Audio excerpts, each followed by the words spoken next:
হুজুরের পেছনে বসা ছিলাম। হুজুর আমাকে জিজ্ঞেস করলেন, মুআজ তুমি কি জানো বান্দার উপরে আল্লাহর হক কি আর আল্লাহর উপরে বান্দার হক কি?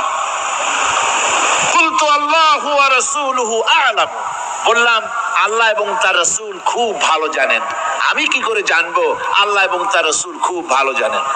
ক্বালা হাক্কুল্লাহি আলাল ইবাদি আন ইয়াবুদুহু ওয়া লা ইউশরিকু বিহি শাইআ।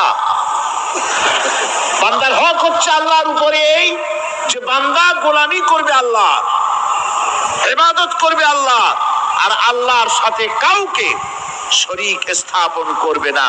এটা হচ্ছে আল্লাহর উপরে কার হক? বান্দার হক। আর আল্লাহর হক হচ্ছে বান্দার উপর কি?